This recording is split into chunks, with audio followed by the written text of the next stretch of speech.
Merci. Qui va venir compléter la présentation précédente, parce que là, pour le coup, on va parler d'un contexte éminemment urbain, en complément de ce contexte rural.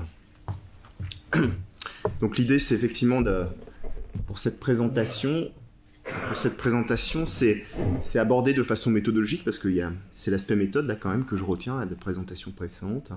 Donc une meilleure évaluation des critères pour manager en fait les risques qui sont associés à la présence d'avoisinants pour un maître d'ouvrage et puis pour les constructeurs qui sont embarqués dans le projet porté par le maître d'ouvrage. Donc pour cette intervention, je vais vous préciser le contexte, donc j'ai déjà commencé, puisqu'on ne va pas parler d'un contexte rural, mais un contexte éminemment urbain. Balayer en fait les besoins qui sont, pour moi, qui sont importants, presque limite tout se joue en conception, parce que ça aiguille l'exécution, donc on va essentiellement insister sur l'aspect conception, besoin en phase de conception, parler des intérêts croisés, parce qu'on est tous des acteurs de la construction, là, ici présents, et nos intérêts sont croisés pour pouvoir obtenir une meilleure évaluation des critères et maîtriser les risques dans le cadre de la prise en compte des avoisinants. Puis rien de tel qu'une illustration, alors pour le coup réussie, il y a un contre-exemple parce que j'aime bien ça, mais une illustration réussie d'un ouvrage pour lequel on a pu maîtriser le risque avoisinant le long d'une paroi moulée. Donc le contexte, voici, c'est une fouille urbaine dans un environnement avec la présence de constructions avoisinantes. Donc là, on a un R+8, je crois, et puis à côté duquel on vient créer une fouille de 4 niveaux de sous-sol. Donc ça, c'est assez typique de ce que l'on peut croiser sur nos projets au quotidien, ou presque. Et les axes d'optimisation pour les ouvrages géotechniques, donc on pense à cette paroi moulée et son système de butonnage associé en phase provisoire, eh bien c'est quel est le chargement de cet avoisinant, et puis cet avoisinant, quels sont ses déplacements admissibles, parce qu'on va parler des déplacements admissibles de la paroi moulée, mais également de ceux de l'avoisinant. Les deux sont intimement liés, surtout lorsque leurs fondations sont au même endroit, lorsqu'elles se touchent. On assimile quand même le déplacement de l'ouvrage avoisinant à celui de notre ouvrage géotechnique que l'on vient construire. Donc ça, en fait, on y arrive de façon méthodique, mais il faut qu'on sache où on met les pieds. Donc on a besoin d'auscultation, on a besoin de reconnaissance. Donc voilà, en phase conception, c'est là que tout démarre. On se heurte quasiment à chaque fois à des problèmes d'accès. On a toutes les bonnes raisons pour ne pas avoir suffisamment d'éléments concernant les avoisinants. On est tous d'accord sur les besoins en fait de connaissance, de reconnaissance concernant les avoisinants. Simplement une géométrie en infrastructure. Est-ce qu'on a la présence de caves ponctuellement, ou est-ce que c'est un sous-sol généralisé, à quoi ça ressemble en superstructure. Tout le monde sera d'accord là-dessus. Après, on rentre un petit peu plus dans la technique. C'est-à-dire où est-ce qu'on va trouver les fondations de cet avoisinant, comment il va être fondé, entre des fondations superficielles ou des puits, il y a quand même ce caractère ponctuel du puits qu'on n'aura pas sur des semelles filantes. Donc le mode de fondation et le niveau sont importants. Et puis petit à petit, on arrive à aller chercher plus d'informations intimes au niveau de l'avoisinant, donc comment il est construit, avec quel type de matériaux, comment fonctionne-t-il, les reports de charge à travers les planchers, et puis son état. Voilà, donc ça c'est le cheminement qu'on doit tous faire pour pouvoir finalement, en bout de ligne, avoir une meilleure évaluation des critères, et pas finalement se cantonner à l'identification des charges dans ces fondations sur les constructions avoisinantes. Alors, je rappelle, il y en a qui sont nés au même moment que l'apparition des premiers DTU en 1958. Donc, on a depuis, je pense qu'avant 1958, on ne peut pas avoir de DOE. Je ne pense pas que c'était une notion qui existait. Donc, les enquêtes biblio auprès du voisinage, ça va marcher de plus en plus. On va avoir accès à ces données. Mais pour les constructions qui sont trop anciennes, on ne peut pas compter sur ces marchés de travaux pilotés par les DTU. Et pourtant, la connaissance de ces éléments a un impact certain sur les choix de conception, sur le dimensionnement, sur le phasage de mise en œuvre des ouvrages géotechniques. Parce que là, tout à l'heure, la dernière présentation, moi, ce que j'ai envie de dire, c'est qu'il y a un problème de cohérence entre ce qu'on avait imaginé en étude et ce qu'on a vu sur tout le linéaire du chantier. C'est pour ça que ça n'a pas marché. Si on avait plus surveillé cette cohérence, peut-être qu'il n'y aurait pas eu le problème. Bon, en tout cas, en bout de ligne, oui, pour alimenter un modèle, on va s'intéresser au chargement et au déplacement admissible. Donc la thématique de la journée, c'est l'optimisation des ouvrages géotechniques. Mais le problème, c'est que si on s'assoit sur cette connaissance en fait, de ces éléments, faut quand même qu'on se demande, tous là, si en négligeant cet aspect de connaissance-reconnaissance, est-ce qu'on est en train de surdimensionner notre futur ouvrage géotechnique ou est-ce qu'on est en train de créer un sinistre? C'est la grande question, parce que la frontière, elle est très très fine.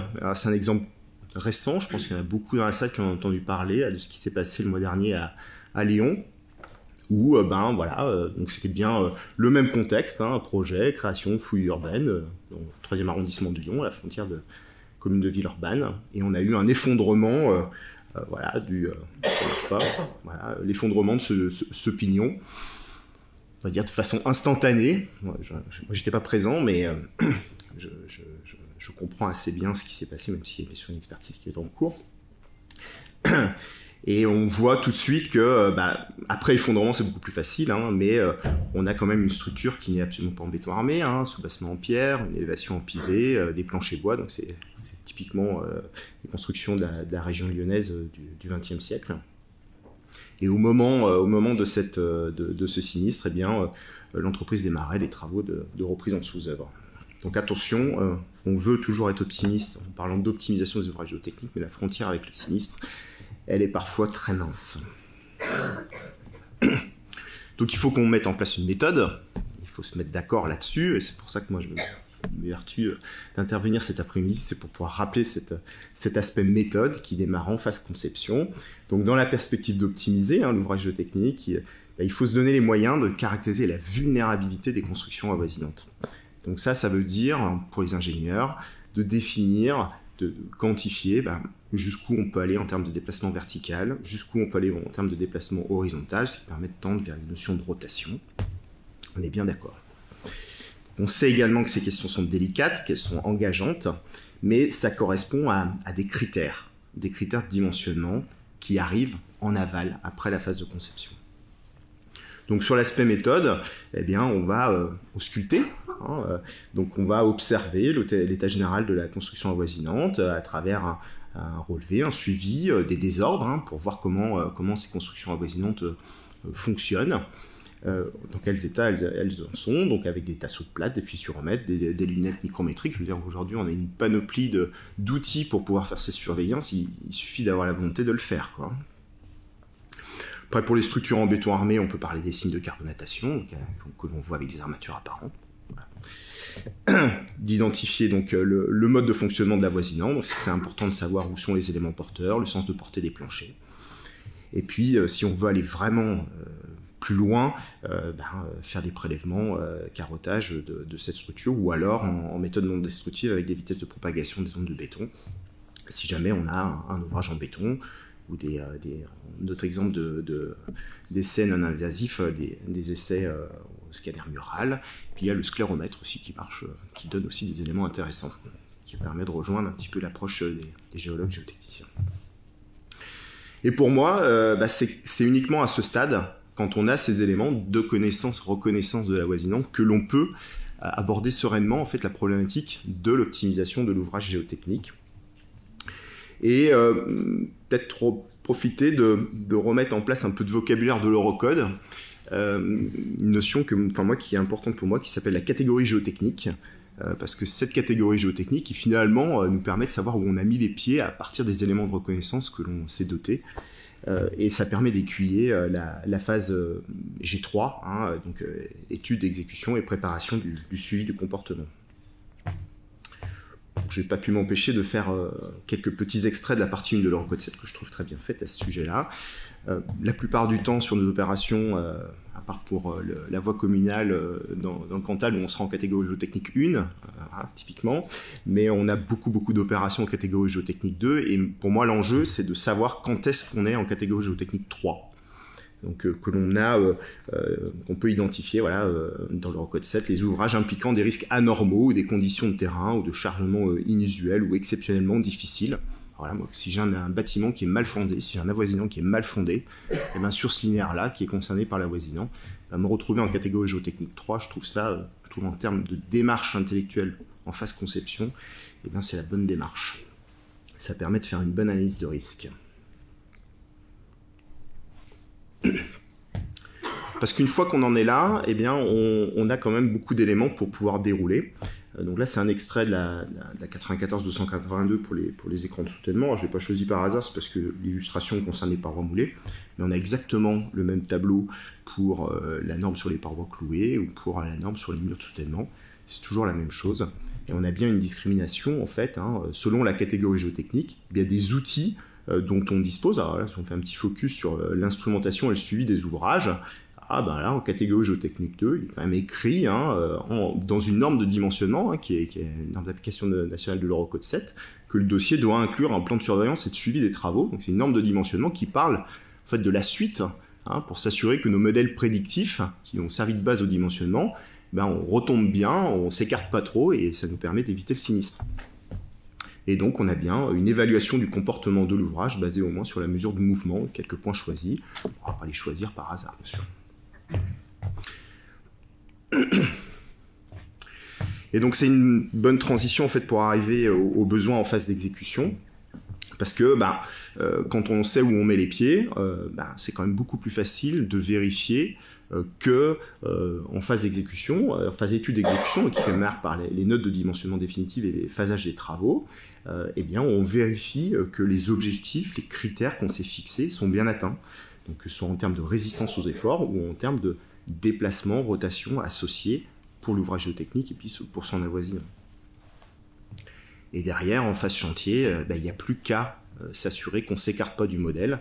Donc c'est moi ce que j'appelle la cohérence G3 entre la phase étude et la phase suivi pour finalement voir venir le sinistre si jamais on doit faire face à ce genre de scénario.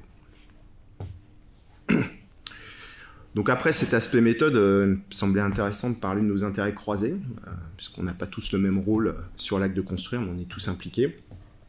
Donc on sait qu'une bonne instrumentation, je crois que toutes les présentations de la journée ont démontré, en tout cas il n'a pas été infirmé, que c'est un bon outil pour pouvoir manager les risques. Et donc notre premier intérêt croisé, c'est de maîtriser les risques, ce qui va nécessairement à tous les acteurs, en particulier maîtres d'œuvre, géotechniciens, puis je n'oublie pas entre contrôleurs techniques, d'éviter le sinistre que ça nous permet de voir arriver. Alors il y a le cas, le contre-exemple, c'est ce que je vous ai présenté tout à l'heure, la rupture fragile. Là c'est sûr que, mais là c'est une vulnérabilité qui aurait mis en évidence que si ça se passait mal, ça aurait été un mode de rupture fragile. On avait les moyens de le savoir.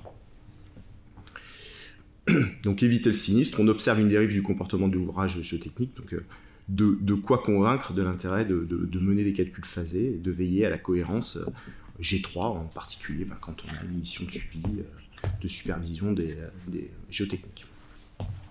Et puis il n'y a pas que les mauvais côtés, c'est-à-dire que quand on a un modèle prédictif qui s'avère trop conservateur, ça permet d'offrir de la souplesse en termes de phasage, et là ça commence à avoir l'intérêt de l'entreprise, parce que je n'en ai pas parlé, les intérêts croisés de l'entreprise, mais l'intérêt croisé pour l'entreprise, c'est surtout la facilité en termes de délai. Enfin, moi, c'est ce que je vois. Donc, par exemple, réduire des dimensions de risberm, abaisser un niveau de plateforme intermédiaire avant d'installer un niveau d'appui, donc tout ce qui apporte du confort pour réaliser notre ouvrage géotechnique. Ou alors, un scénario de débutonnage pour construire la structure définitive. Donc ça, c'est un avis personnel. Je pense qu'il ne faut absolument pas se focaliser uniquement sur notre ouvrage géotechnique. Pourtant, c'est comme ça que ça marche. On a tous nos lots, on intervient pour telle partie et peu importe finalement ce que fait le voisin. Mais inviter, et c'est plutôt à l'échelle de la maîtrise d'œuvre, des équipes de maîtrise d'œuvre, un raisonnement plus global qui aura surtout un impact sur le délai et pas vraiment sur les quantités. C'est surtout ça, et c'est bien une manière de répondre à la problématique de l'optimisation. Voilà, donc pour les entreprises qui sont essentiellement concernées par des marchés au forfait, surtout sur les fouilles urbaines avec des promoteurs privés, c'est essentiellement un gain en termes de délai.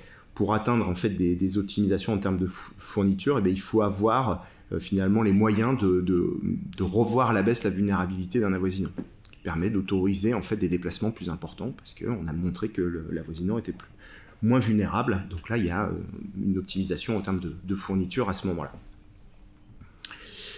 Si je fais un petit focus sur le maître d'ouvrage, lui, il sécurise avant tout la date de réception de son ouvrage, puisque quand on gagne du délai, on sécurise en fait une date de réception. Et puis si jamais on a la chance d'apporter des précisions sur la vulnérabilité, eh bien à ce moment-là, l'organisation du dialogue compétitif aussi est profitable, parce qu'on laisse le champ aux entreprises de faire des investigations complémentaires. Et puis, je ne suis pas assez vieux pour parler de méthode observationnelle. Je n'ai pas de retour d'expérience sur le sujet quand on applique la méthode observationnelle pour l'optimisation des ouvrages techniques. Donc, je me garderai bien d'avancer sur ce terrain-là.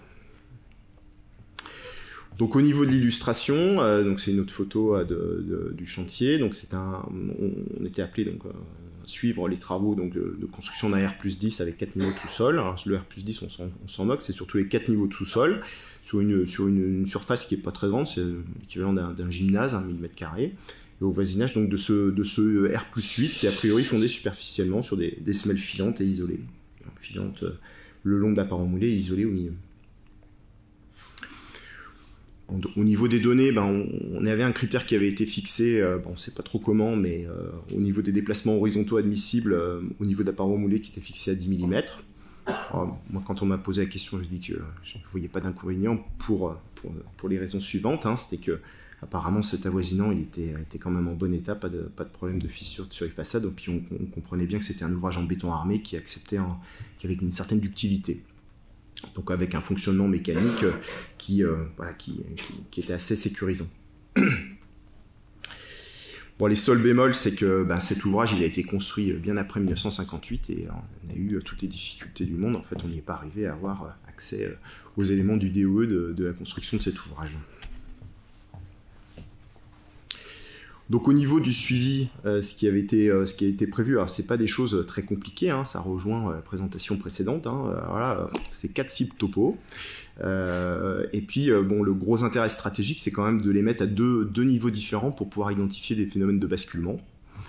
Je me souviens, à midi, j'en reparlais d'un ouvrage pour lequel on m'avait demandé d'installer un fil à plomb. Si on met des cibles topo à 2 altitudes différentes, on a l'équivalent, pourquoi pas. Le gros intérêt, donc c'est très facile à installer. On l'installe avant les travaux, donc typiquement de parois moulées. Et puis ça permet de pouvoir après coupler avec ce qui a permis d'instrumenter le comportement de la paroi moulée en tant que telle. Donc voilà, au niveau de cette paroi moulée, ce qui avait été installé, c'est un inclinomètre pour pouvoir voir ce qui se passe. Donc il y avait 2-3 petits points de vigilance que je souhaitais mettre en évidence. Donc on a bien sûr un décalage de 0, puisque les cibles topo sont installées avant les inclinaux, donc il y a un petit recalage. Et puis quand on a des données du relevé inclinaux, dans les PV, il n'y a pas toujours un état d'avancement des travaux. C'est dommage. Savoir, on a une date, on sait à quelle date a été fait le relevé, mais on ne sait pas finalement à quel niveau était les terrassements au moment du relevé. Et puis, alors là, moi, c'était au début de ma carrière, on avait installé des inclinaux, puis en fait, on s'était pas rendu compte qu'ils allaient plus être accessibles au bout de quelques passes de terrassement. Bon, là, on avait pris le soin, il y avait un accès qui était sécurisé pendant toute la durée des travaux. Donc ça, c'était il y a 1 an, voilà, à la fin du mois de mars 2021, on atteignait le fond de fouille. Tout s'est bien passé. Alors, est-ce que tout serait aussi bien passé si on n'avait fait aucune instrumentation? Ça, on ne le saura jamais. Mais en tout cas, on a pu voir venir construire finalement le déplacement de l'avoisinant et puis des ouvrages. Voilà, donc là, il y a juste un croisement entre les données topo. Oui, je ne vais pas présenter les données inclinaux, mais ce qu'on peut voir, c'est que les travaux d'appareil moulé ont occasionné à peu près la moitié du déplacement. Voilà. Donc réaliser une paroi moulée, c'est pas ça génère du déplacement. Il ne faut pas croire que en fait, on met les compteurs à 0. Non, il se passe quelque chose au moment de l'exécution de ces ouvrages-là. En tout cas, on était bien dans les critères puisqu'on avait 7 mm, pas de basculement, c'est vraiment un ouvrage qui avançait, et puis 5 mm de tassement observés sur les cibles. Donc on a un monolithe qui est resté monolithique. Donc en termes de conclusion, je ne sais pas si où j'en suis en termes de délai, mais bon, tous les acteurs de la construction trouvent un intérêt à l'optimisation, c'est la vie, on est attiré par cela, on cherche à optimiser, mais il est inconcevable d'avoir une optimisation sans critères. Si on n'a pas de critères, pas de méthode, en fait, moi, ce que j'appelle le géo-hasard, on ne sait pas ce qu'on fait. Ça marche, mais on ne sait pas pourquoi ça marche, et quand ça ne marche pas, du coup, on est vraiment embêté pour identifier les causes. Donc, ne pas oublier qu'on a besoin de ces critères et on a besoin de méthodes pour avancer. Et que pour avancer, pour avoir une meilleure évaluation de ces critères, on a besoin d'une connaissance, d'un diagnostic de construction avoisinante. C'est comme ça qu'il faut faire. On enfonce des portes ouvertes, mais on n'empêche que c'est pas toujours fait. Hein. Le programme de suivi du comportement des avoisinants, il doit être, il est prévu dans l'outil normatif et ça s'improvise pas. Il faut que ce soit anticipé dès la phase de consultation des entreprises. C'est à ce moment-là que ça se joue, donc c'est pour ça que j'ai beaucoup insisté sur les besoins en phase de conception. Voilà, donc toutes ces actions qui sont à engager dès la phase de conception. Et donc en bout de ligne, ça rejoint en fait le domaine de la géotechnique, hein, c'est que cette connaissance, ce diagnostic, suivi de comportement, ce sont en fait des outils d'aide à la décision pour savoir si tout se passe dans un domaine acceptable de comportement. Parce qu'en fait, ce qu'il ne faut pas oublier, il faut rester vachement humble par rapport à tout ça, c'est qu'on ne connaît pas les critères. Ce qu'on cherche, c'est à avoir une meilleure évaluation des critères, mais le critère absolu, en fait, on ne le connaît pas. Voilà, écoutez, je vous remercie pour votre attention.